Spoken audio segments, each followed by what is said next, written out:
They didn't just kill, they made examples out of people, burnt bodies in broad daylight, left blood in the streets as a warning.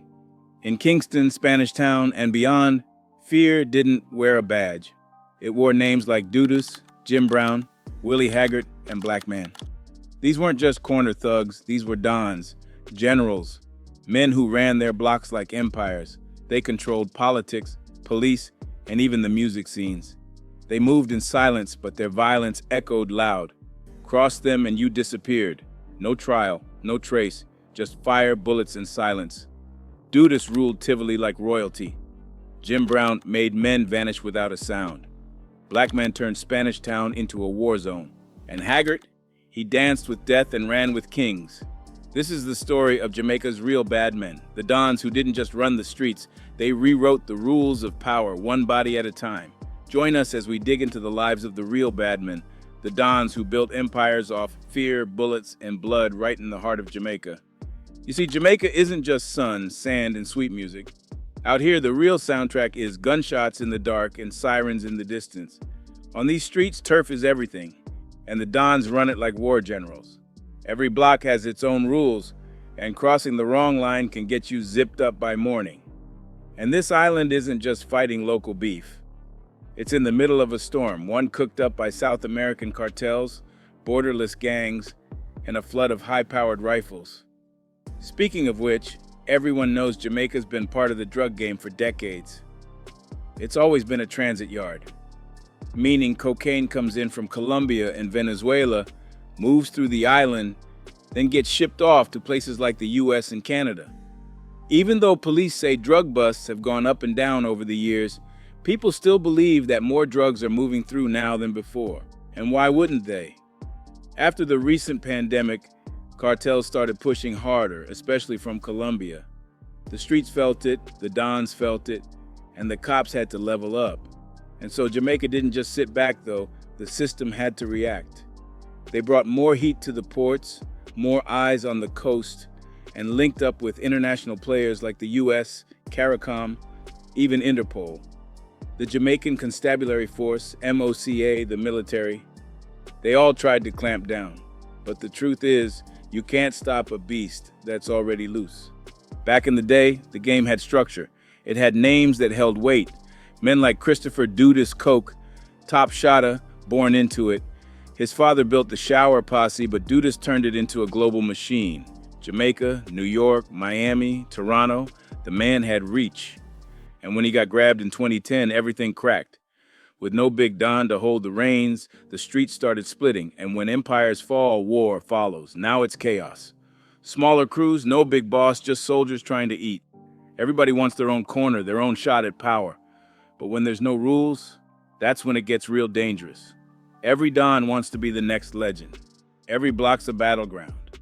And with the straps in steady supply and the coke still moving, it's clear that Jamaica's war isn't slowing down, just like it never did. So let's talk about the gangs that made it this way. Starting with Jim Brown and the rise of Shower Posse. In the late 1970s, the streets of Kingston were changing fast. Claudius "Claudie" Massip, a feared name in Tivoli Gardens, was killed in a shootout with police. That moment flipped everything. His death left a vacuum, and into that space stepped his protege, Lester Lloyd Coke. The streets called him Jim Brown, but others knew him as Don Dada. He didn't just take charge of Claudie's Phoenix gang, he transformed it into something far bigger, far deadlier. That gang would soon be known as the Shower Posse. Jim Brown built an empire that ran on drugs, guns, and blood. He had the political backing, the firepower, and the soldiers to run entire blocks, not just in Jamaica, but in the US too. He was more than just a gangster. He was a warlord in denim. And when people spoke about him, they spoke low, like they knew saying his name too loud could bring trouble. Some say he was there the night Bob Marley got shot in 1976, a sign of just how deep in the game he really was. But Jim Brown wasn't working alone. And the Shower Posse's reach wasn't just about one man. That's where Vivian Blake comes in. Vivian Blake, the street scholar turned kingpin. Vivian Blake didn't come from riches. He was raised in West Kingston, same place the gun smoke hung heavy. But the boy had brains, got himself a scholarship to St. George's College, a fancy private school. But life had other plans. In 1973, Blake moved to New York, and that's where he flipped the script. Started small, pushing marijuana. But the hustle grew fast. By the 1980s, Blake was moving heavyweight, cocaine and crack through neighborhoods like Soundview, Crotona Park, and Bronx River. Some even say Blake helped start the crack game in the States. Whether true or not, one thing's clear, he was moving tons. And he wasn't shy about it. While Jim Brown was building up the Shower Posse back in Jamaica, Blake was laying down roots across America. He became the face of the U.S. operations, making sure the money flowed both ways. Blake had soldiers in Miami, New York, Philly, Chicago, Louisiana, and beyond. Wherever Jamaicans settled, the posse followed, and the link between the two men, it was deadly. With Brown running things from Kingston and Blake handling business in the U.S., the Shower Posse became untouchable. But their power wasn't built by drugs alone. Guns and politics were in the mix too.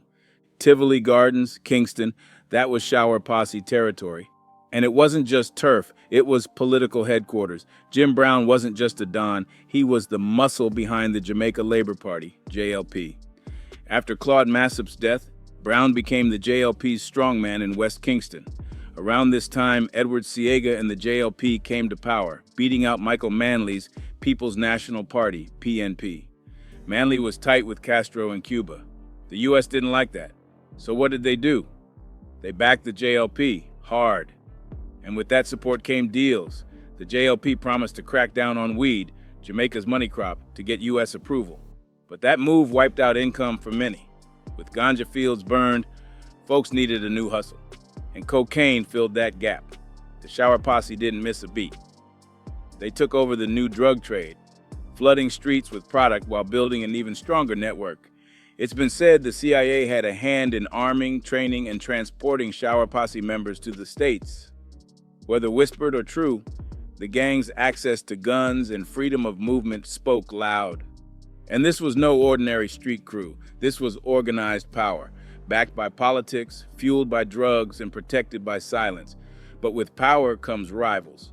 And when the posse expanded into the U.S., they weren't the only gang in the game. Vivian Blake wasn't playing small ball. He wasn't just sending drugs into one city. He was building an entire drug empire across the U.S. in cities like New York, Philly, Camden, Newark, and Miami. The Shower Posse set up shop. They had Jamaican links, street soldiers, and heavy artillery. In Toronto, they laid their first Canadian roots. But the more you grow, the more enemies you make. In 1985, a big shootout at a Jamaican picnic in Oakland, New Jersey made headlines. Over 2,000 people were there when bullets started flying. The Shower Posse, Spangler Posse, Dog Posse, and Tel Aviv Posse turned a cookout into a war zone. 3 people were killed, 9 more were hit, and over 30 guns were picked up by police. That day, the streets knew. Jamaican gangs were no joke. Then came Philly. In the 80s and 90s, the Shower Posse locked horns with the Junior Black Mafia, battling for control of Southwest Philadelphia. Blood was spilled, and the city got caught in the crossfire. Donovan Clark opened a Shower Posse branch in South Jersey, but Dog Posse challenged them hard. As the crews clashed, the streets became battlegrounds and law enforcement took notice. In 1988, a federal grand jury in Miami indicted 34 Shower Posse members, including Blake and Jim Brown. The law was closing in, but these men weren't just thugs. They were ghosts when they had to be. Still, not every ghost stays hidden forever. By 1990, the U.S. Justice Department had enough. They wanted Jim Brown, and they weren't asking. Brown was arrested by ATF, U.S. Marshals, and Jamaican authorities. He was locked up in Kingston's General Penitentiary, waiting for extradition on murder and drug charges. But before he could be sent off, the Don burned to death in his prison cell in 1992. They said it was a fire, but nobody believed that. There was no clear source, no accident report that made sense. Many believed Jim Brown was silenced and taken out before he could speak. Speaking of which, days earlier, his eldest son, Mark "Ja T. Coke, had been gunned down while riding a bike through St. Andrew. Not long after, his daughter, Mumpy, was also killed in a shootout, along with her husband. That year, the Coke family was under fire, and the kingdom was falling apart. But the game don't stop. After Jim Brown died, his adopted son, Christopher Dudus Koch, stepped in. He took over the Shower Posse, keeping the name alive, the business running, and the fear intact, which we will take a look at in the coming parts. For now, what Jim Brown and Vivian Blake built wasn't just a gang. It was a machine, a mix of power, politics, drugs, and death. They left behind a name that still echoes in the streets, and that name is Shower Posse. And as long as that name exists, the war never truly ends. The rise of Christopher Dudus Koch. Christopher Koch wasn't born into a normal life. He was born straight into the game. His father, Lester Lloyd Koch, the man the streets knew as Jim Brown, was one of the deadliest dons Jamaica ever saw. Jim Brown ran the infamous Shower Posse that spread fear from Kingston to New York. So when Jim died in a mysterious prison fire in 1992, it wasn't just the end of one reign, it was the start of another. That's when Dudus took over. At just 23 years old, Christopher Dudus Koch stepped into his father's shoes. You see, when Christopher Dudus Koch took control of Tivoli Gardens in 1992, he inherited more than just a neighborhood. He inherited an empire. His father, Lester Lloyd Koch, had built the Shower Posse from the ground up. Now it was Dudus's turn to lead, and he did, but in a different style. He didn't just carry on the legacy, he made it bigger. While his father built the foundation, Dudus ran the whole kingdom. He was feared as the head of the Shower Posse, but also loved by many in Tivoli Gardens, where he acted more like a president than a criminal. He gave money to the poor, started programs for kids, and even helped people find jobs. Some say the police couldn't even enter Tivoli without his okay. On the streets, he was more powerful than the law. And in the eyes of his supporters, he wasn't just a don, he was the president. He wasn't like the old school dons who relied only on bullets and fear. Dudus was smart. He handled business like a man who understood how to survive in a world where power meant staying under the radar. U.S. prosecutors say Dudus was behind the trafficking of tons of marijuana and cocaine over nearly 20 years. His main base in the U.S. was the Bronx, but he had serious links in Toronto too. Unlike the blood-soaked days of the 80s, Koch kept things tighter. Several sources say he avoided unnecessary violence in the U.S. He didn't want to stir up law enforcement. He kept it clean where it counted. Even Jamaica's National Security Minister, Peter Bunting, said he was a little more business savvy than your typical criminal. Dudus ran front companies like Presidential Click and Incomparable Enterprises and used high-end camera systems and tech. This wasn't just street hustle, this was strategy. But while the streets of New York quieted under his rule, back home in Jamaica, things were getting darker. Violence was exploding. The murder rate was one of the highest in the world. Gunmen from Tivoli were blamed for many of the killings, especially against rival garrisons. Dudus may have been a calm face, but his reach was backed by firepower. Speaking of which, while Dudus was rising, Vivian Blake, the other giant of the Shower Posse, had already fallen. After the gang was tied to multiple killings in Miami, Blake ran back to Jamaica to dodge the heat, but it caught up to him in 1999.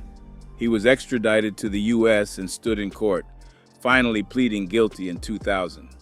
His charges included racketeering, conspiracy, and more. He admitted it all, his role in the murders, the drug empire, the violence. Blake was given 28 years, but after just 8, he got out on parole. And when he finally returned to Jamaica, the streets had changed. His health was failing, and not long after, he died in March 2010. At only 53 years old, Blake was gone. A man once credited with flooding the Bronx with crack, now laid low by a heart attack and kidney disease. But Blake's legacy, like Jim Brown's and Dudus's, didn't die with him. It lived on in the streets, in the young hustlers who grew up under their shadow. Coming back to the kingpin Dudus, what was he doing, and what fate was written for him in the world of cartels, cocaine, and violence? What made Dudus so powerful wasn't just fear, it was love.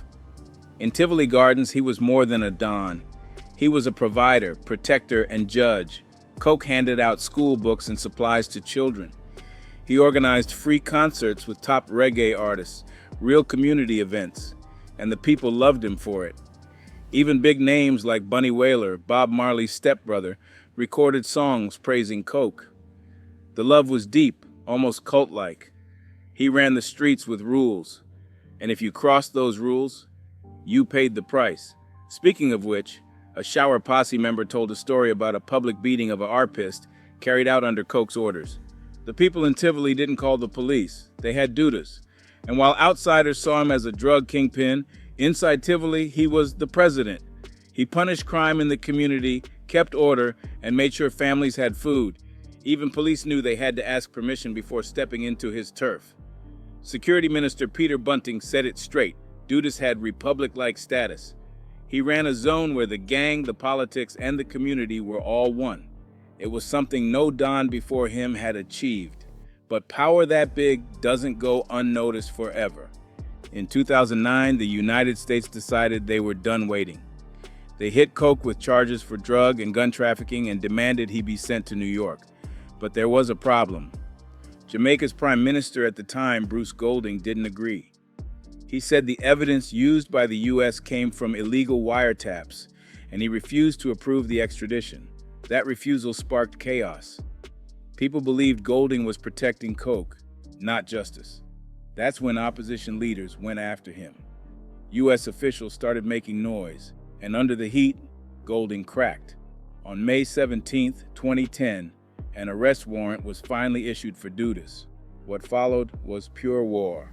Coke's gunmen attacked police stations. Kingston was placed under a state of emergency. The army moved in, backed by cops. But this wasn't just Tivoli. Other garrisons rose up too, showing just how far Dudus's influence reached. During the operation, security forces were accused of serious human rights abuses. People said civilians were shot, even if unarmed. It was one of the bloodiest showdowns since Jamaica's independence in 1962. Over 500 suspected gang members were arrested and held at a national stadium. Coke somehow escaped the battle, but not for long. By June 2010, Christopher Dudus Coke knew his time was up.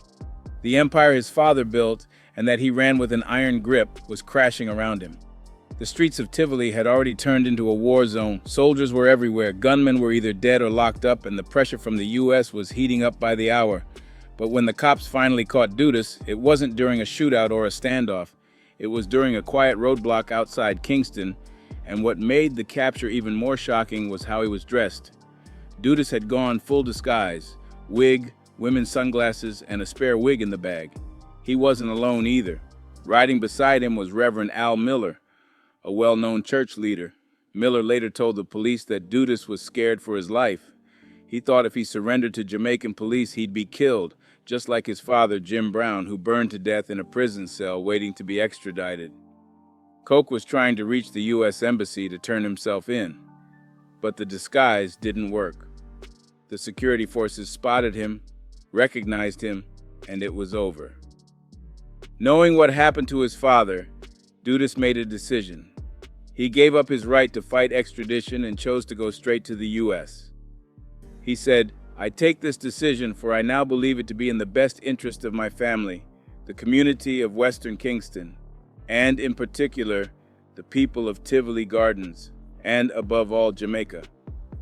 But the real battle was still ahead, in court. After the arrest, Dudus was taken to the Metropolitan Correctional Center in New York City, locked away under heavy guard.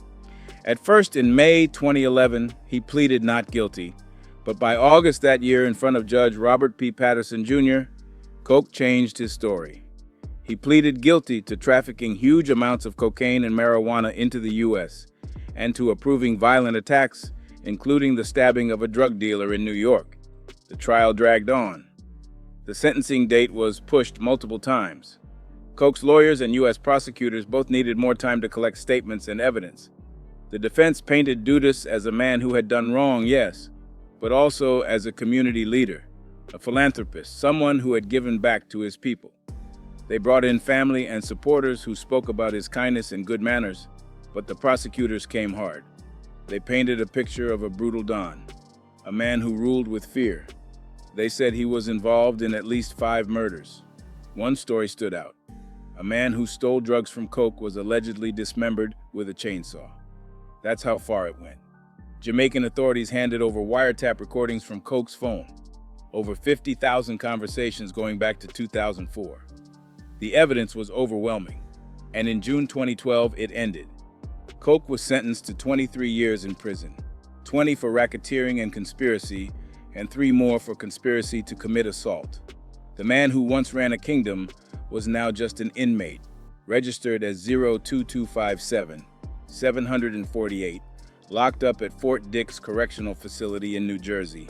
His release date was set, January 25, 2030, but while all eyes were on Coke, the island was falling apart. The violence surrounding his arrest didn't just destroy parts of Tivoli Gardens, it shook Jamaica's reputation.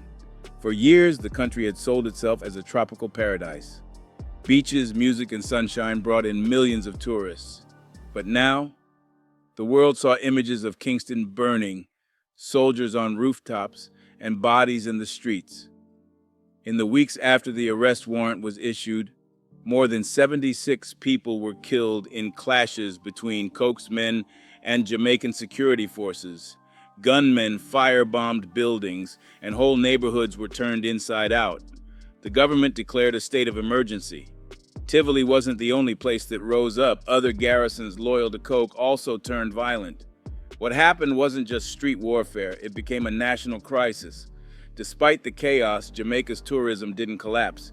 Visitor numbers dipped only 2.4% and quickly bounced back.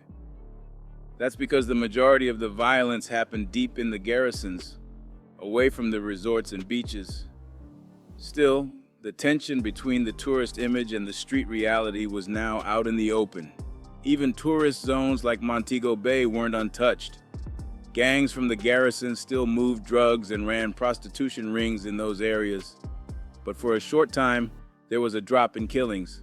Homicides dropped by 34% after Coke was locked up, from 1,683 in 2009 to 1,113 in 2011. Most believe this drop came from the mass arrest of Coke's gunmen during the state of emergency. But peace didn't last forever. When Dudus fell, something important broke with him: the balance of fear and order in Tivoli Gardens. He may have been a drug boss, but he kept the violence under control inside his turf. After he was gone, no single man stepped up to replace him. Instead, 4 different groups began fighting to fill the vacuum. With no Don to call the shots, the streets turned wild. Some people in Tivoli even missed the days of Dudus. Market trader Romino Wilkins said it best: "Dudus may have done some bad things, but he kept order. Now you don't know who these bad men on the street are, and they are out of control." Coke had run his zone like a boss, laying down rules, keeping rival crews in check, and protecting the people that backed him. But now, nobody knew who to trust. And with 4 different gangs now trying to claim power, the gunshots came back, and the murder count started climbing again. It became clear that removing the Don didn't solve the problem, it just split it into pieces. His trial and prison sentence sent a clear message: when you become too famous, you become a target. Coke had a personality cult. He had fans, supporters, even reggae songs written about him. And that kind of attention made it easier for U.S. agencies to track him down. So now Jamaican traffickers are playing the game differently. But the real question is, how did the game change after Dudus? After Coke's arrest in 2010, something in Jamaica cracked. The Dudus affair wasn't just the end of a gangster. It shook the entire political system. It was one of the bloodiest events in Jamaica since it became independent in 1962. And politicians, realizing how deep the gang ties went, started backing away from the Dons. The support, the deals, the hidden handshakes, it all started to fade.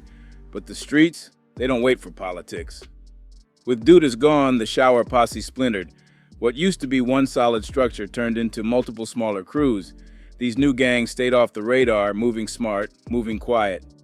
They were still shipping cocaine out and bringing guns back in, helping to keep the Caribbean hot as a drug route.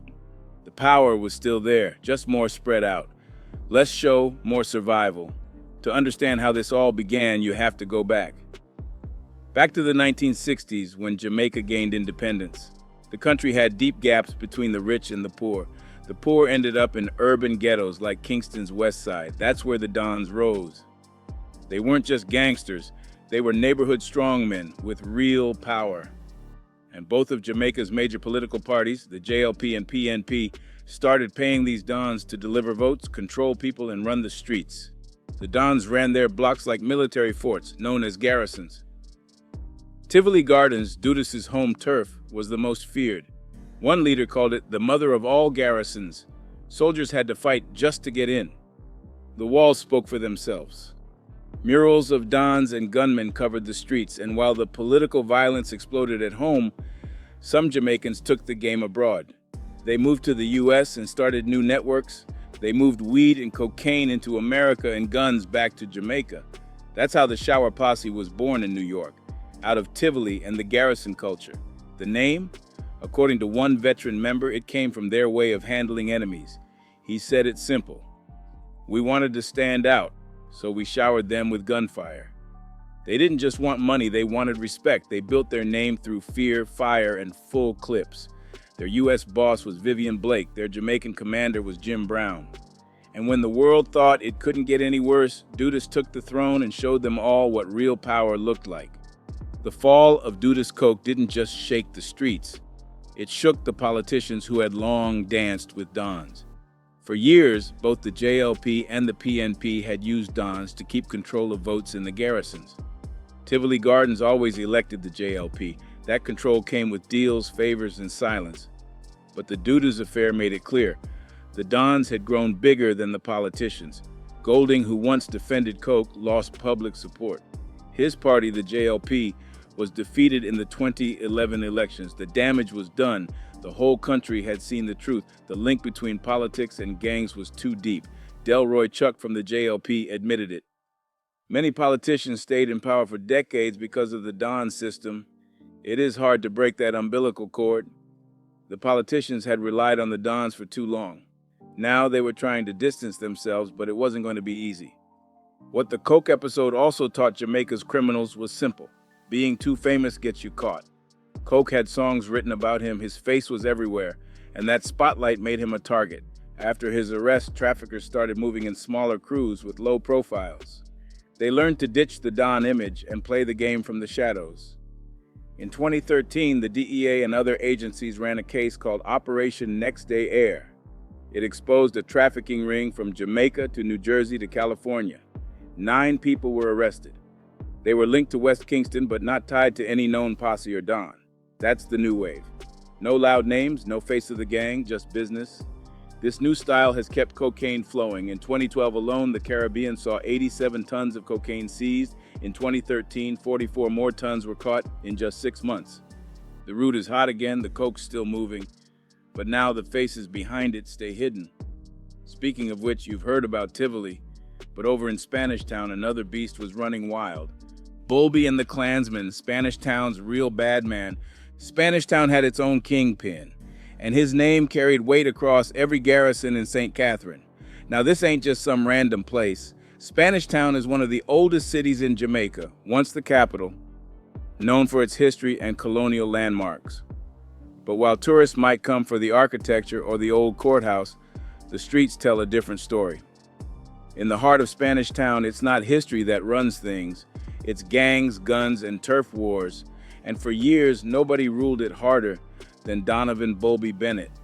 Donovan Bennett wasn't just a gangster, he was a full-blown Don, the kind who mixed blood with business and moved like a ghost.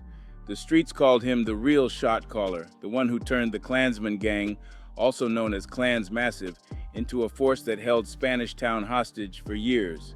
Bulby came from King Street, Spanish Town. He wasn't born into power, he built it, one body at a time.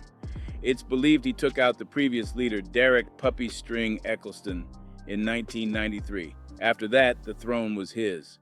From the early 90s, he turned the streets into a war zone, clashing with the One Order gang and dropping bodies in broad daylight. But Bulby wasn't just about warfare. He knew how to stack cash, too. His empire had over 80 vehicles, from construction trucks to haulage rigs. That wasn't just for looks, it was part of his hustle. Behind the blood was a business, and the business was booming. His extortion game was tight. Taximen, local shops, and even big business operations had to pay up or get shut down. From the heart of Spanish Town to Old Harbor, Portmore, and even May Pen, Bowlby's reach was strong.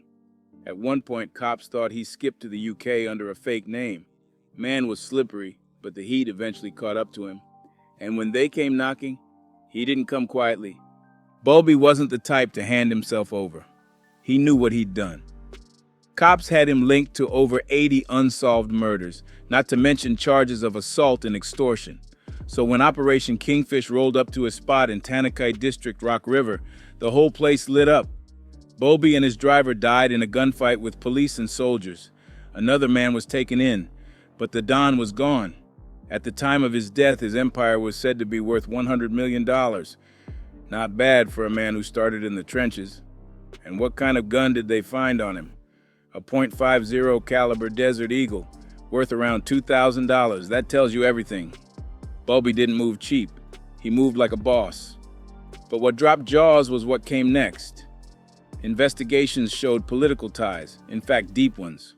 Word was members of the People's National Party, PNP, had been backing him, feeding him intel, protecting him in PNP-run areas. That level of support made Bowlby nearly untouchable, until he wasn't. And when he died, the streets erupted. His crew started firing at Spanish Town Police Station. They blocked roads. They even burned effigies of National Security Minister Dr. Peter Phillips. The whole city felt it, because the man who once ruled the Klansmen was gone, but his soldiers were still on the ground, angry and ready to retaliate. After Bowlby, the Klansmen gang split in two. One side stayed loyal to the old way. The other gave rise to a new faction, the One Don Gang. Leading that breakaway group was Andre Bryan, known on the streets as Blackman. He wasn't some random upstart. Blackman had been Bowlby's top hitman. He learned the game from the inside. He knew the plays, and when he broke away, he did it with blood. According to witnesses, Blackman started killing off the old crew, especially anyone loyal to Tesha Miller, the leader before him. Their beef exploded around 2017, but the shift started earlier. In 2016, both Bryan and Miller were on trial for a 2008 murder. Prosecutors said Miller ordered the hit and Bryan pulled the trigger. But when the dust cleared, Miller got 38 years and Bryan walked free. Now free and unchallenged, Blackman went wild. One witness said he laughed when he heard someone got killed on his orders. Another said he was obsessed with murder stats. He once asked a man to look up how St. Catherine ranked in killings across Jamaica. When he found out they weren't number one, he scolded his crew for being too slow on the hit list. That's how cold he was. But it wasn't just bullets. It was structure too. Blackman had over 400 members. Everyone had roles. There were drivers, shooters, spotters, lookouts, and even a banker. The man ran it like a corporation, except the product was fear and the currency was blood. By late 2021, the Jamaican government had had enough. They hit back hard. 33 members of the One Don Gang were brought to trial. It became the largest gang case in the island's history, which was a real landmark. Charges included murder, extortion, arson, and illegal gun possession. But this wasn't just about crimes. It was a mirror held up to the island, showing how deep gang culture had become. The witnesses told everything. They said Klansmen had evolved, no longer a street gang, but a third-generation gang, one with leadership, hierarchy, and connections to big names. They weren't just moving cash and guns, they were getting paid by powerful people. One witness said the gang extorted between $80,000 and $100,000 a week just from bus operators. A loan company called Torpedo paid $150,000 monthly to stay safe. And another unnamed group said to involve powerful individuals dropped $200,000 every month. This wasn't corner boy money. This was deep pocket crime, where even celebrities allegedly ordered hits. But among all of these, there was one darkest revelation: a secret burial site in Rivoli, Spanish Town. Cops found 2 bodies, but the whispers say there's more. Witnesses say the Klansman crew used that spot to dispose of their enemies quietly and efficiently. With all this laid out in court, the trial didn't just put gangsters on display, It pulled the curtain back on how organized and dangerous these networks had become. The kind of gang that doesn't just shoot in the streets, but moves in boardrooms, pays off big names, and turns the city into a battlefield. Because in Spanish Town, after Bowlby and Blackman, the line between badman and boss disappeared. But just when you thought you'd seen it all, shooters, dons, and secret burial sites, the courtroom revealed one more twist. This time it wasn't a man with a gun, but a woman with a Bible. And her role in the gang shook people even more, because in the heart of this deadly network stood a pastor. She looked like a woman of God, but behind the pulpit, Stephanie Christie was playing a whole different game. Out of the 33 Klansmen gang members put on trial, she was the only female in the lineup. But don't let that fool you. Her role was serious. Prosecutors said she wasn't just involved. She was handling business affairs for the gang, dealing with the money moves, and keeping their ties with the police clean. A trained pastor by day, but in the streets, she was the fixer. Witnesses painted her as the one who could make problems disappear.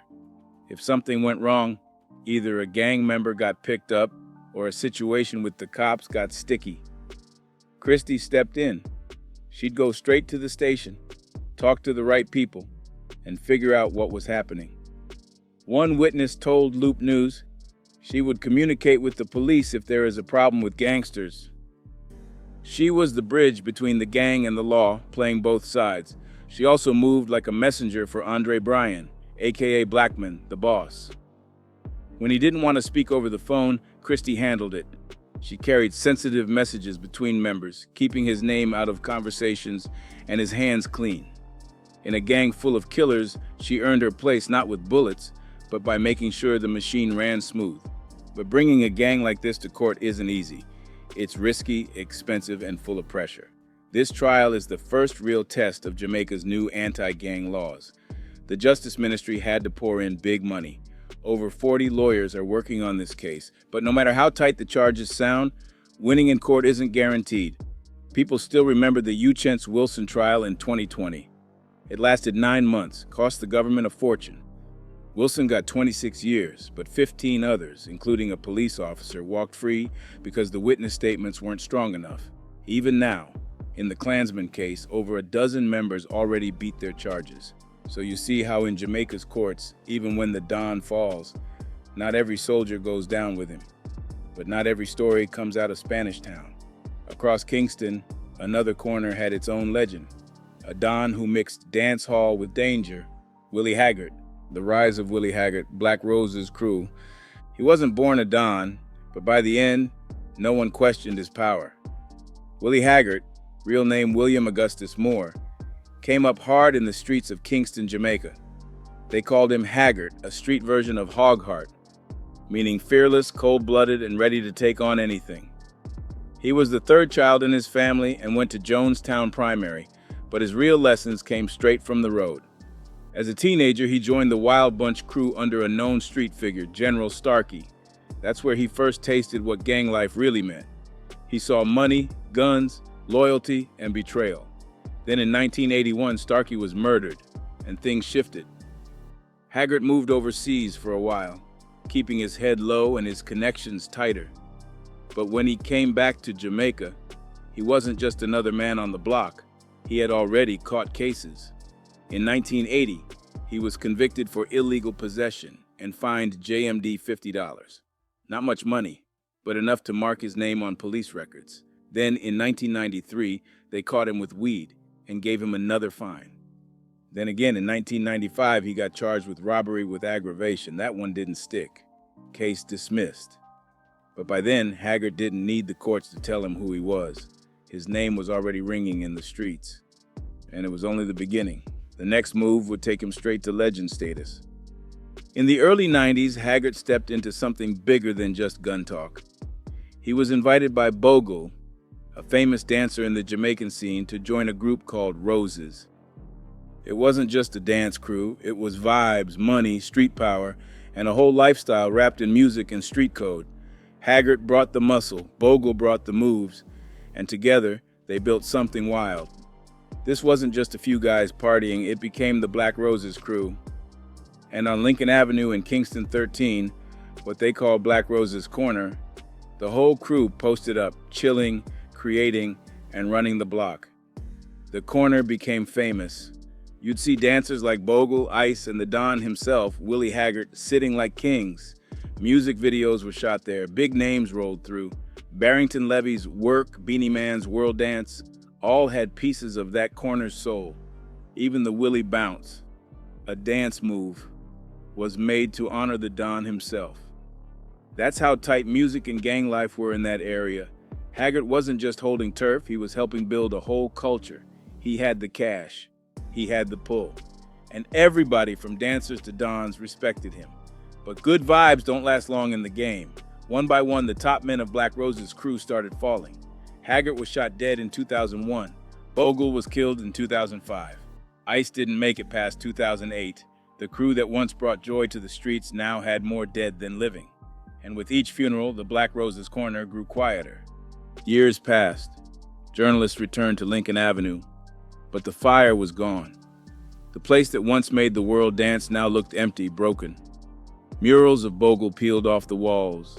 The music was gone. The party stopped.